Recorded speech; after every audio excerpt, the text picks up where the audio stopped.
Hi, back with you again, this is Mr. RB. Last week, we created a T that looks three-dimensional by using a horizon line and a vanishing point. All our lines for the T were either vertical, horizontal, or they headed to the vanishing point. By using those lines and angles, we created an illusion that this is three-dimensional. Today, we're going to enhance that illusion and add some drama by adding some shadow. To add shadow in perspective, the first thing we're going to do is create a light source. I'm going to say that the light source is up here in the sky, and I'll just say that it's that dot right there in the middle of the sun. But that's going to be where our light source is. So now I'm going to go straight down to the vanishing point. Straight down to the horizon line. This will be the shadow vanishing point. Notice that we have two different vanishing points. This is the vanishing point for forms. This is the vanishing point for shadow.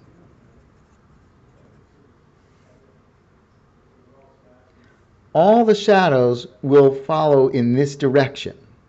And what I'm going to do is put my pencil on that vanishing point for shadow, put my straight edge on the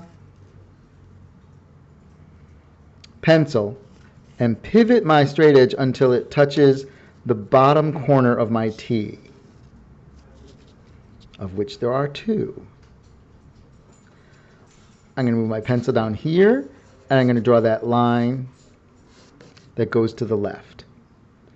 I'm now going to put my pencil back on the vanishing point shadow for shadows, put my ruler back on, or straight edge back on the pencil, and I'm going to go to the next corner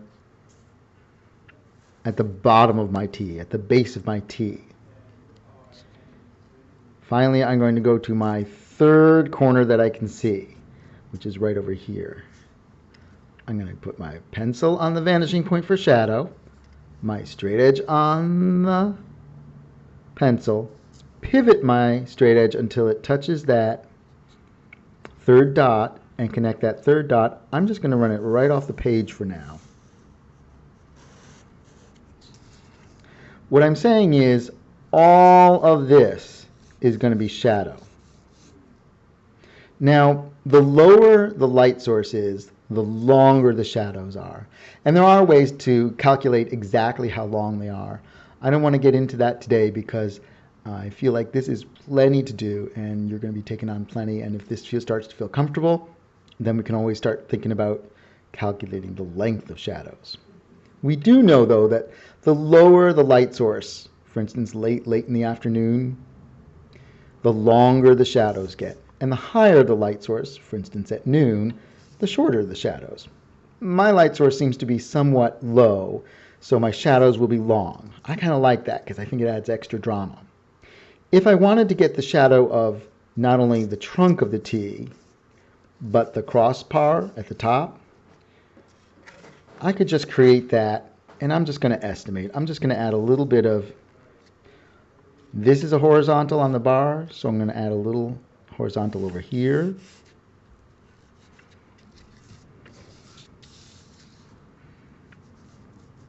And I'm going to put my pencil on the vanishing point.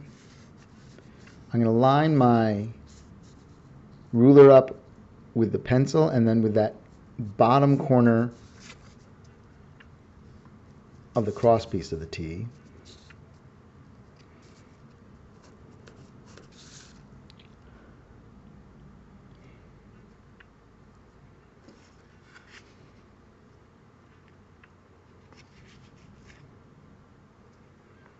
I'm going to figure it has to be at least this long, far out, sticking out.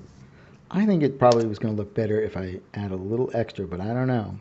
I'm just going to put this line here just in case. Again, there's ways that we could more closely calculate that, but we're going to go for general direction and looking believable. We'll judge it. Now I'm going to turn this sideways so that I can fill in my shadow with the side of my pencil point. One trick I sometimes use is, particularly with a straight line, I can line my straight edge up, set it over on the edge of the shape I'm coloring in.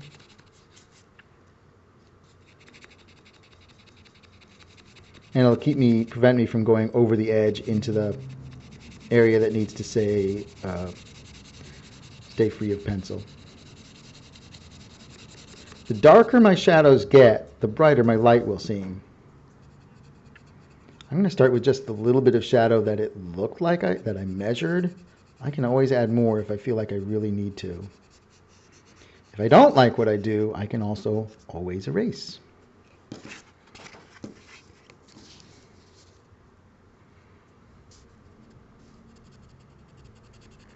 Notice I'm using side-to-side movements. The shadow falls on the ground, and our ground here in this drawing is very flat.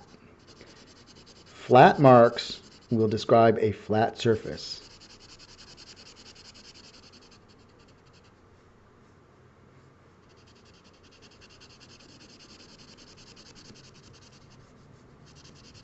Oops, I went a little bit over. I'm going to do the opposite to get rid of those. I don't know if you can see them. There's a couple marks that strayed over to into the T. I'm going to put my straight edge covering up the shadow this time. And again, it'll make sure I don't erase the shadow where I want it to be. I'm going to take my finger and rub that around a little bit to smooth out the marks. I don't want people noticing the marks. When they notice the marks, it just reminds them that this is a piece of paper with pencil marks on it. I want them to forget that and start to accept this as a little window into some other fully three-dimensional world. Of course, I'm going to have to clean up a little bit of my shadow there for now. Now I have shadow on the ground. I'm going to add some shadow. If the light is coming from here, I'm going to figure that it's up in the sky. The top of the T is going to be pretty bright.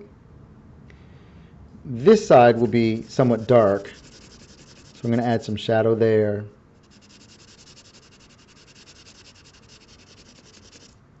And this side faces the same way, so it should be equally dark. Notice that there's no gradation. There's no going from light to medium. This is a very angular form and a very squared off form. So if this side is medium gray, the whole side is equally medium gray. When we draw something like a basketball or something else that's very round and spherical, you find that there's slow gradations from light to medium dark to dark. In this case, no. If a side is medium, it's all medium. If a side is dark, it's all dark. Now I'm going to add some tone to the front of this T because the sun is behind the T, and we would say that it's backlit. In photography, we would say it's just backlit. I'm going to make this fairly dark on the front. I think even darker than the ground. I'm opening up this bottom piece because the edge of the fold was starting to get in the way. I don't want it showing through. I just wanted to keep that bottom tab clean and out of the way for when I add the words that I'm going to add at the very end of the drawing. I like using the side of the pencil because 1, it's easier to smear, 2, it goes faster, so I can be a little more impatient, which I appreciate.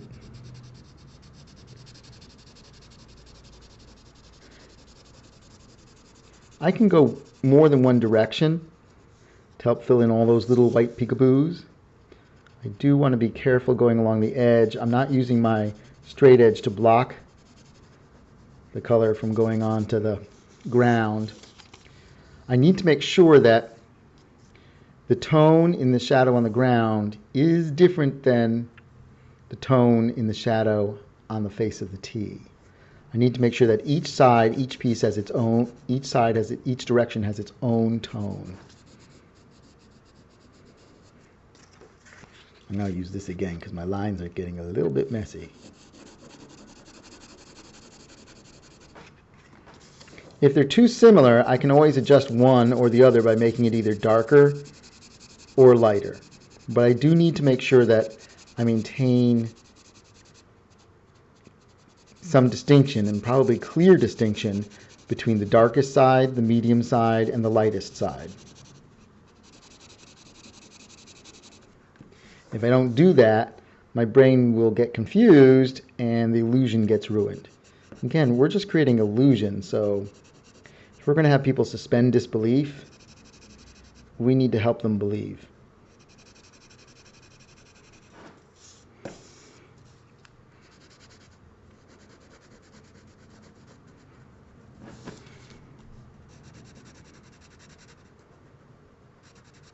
I'm a little concerned that the front and the side are a little too close, particularly at the top. And I can try to make the front a little darker.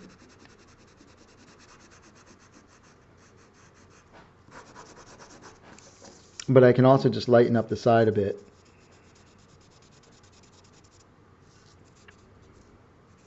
And I could even lighten up the shadow a little.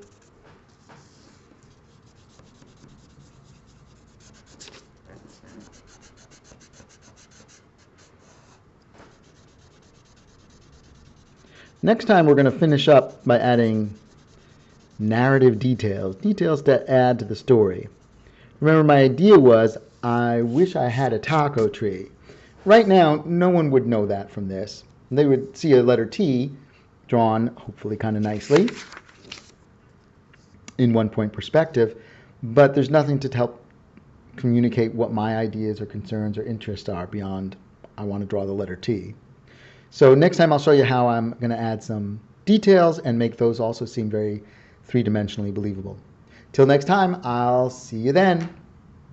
Remember, you can also slow this video down by going over to the gear wheel in the corner and switching it to 1/4 speed or half speed. You can also simply stop the video whenever you need to catch up or go back to see what I did again. Hope you're having a good time, and I'll talk to you soon. Bye.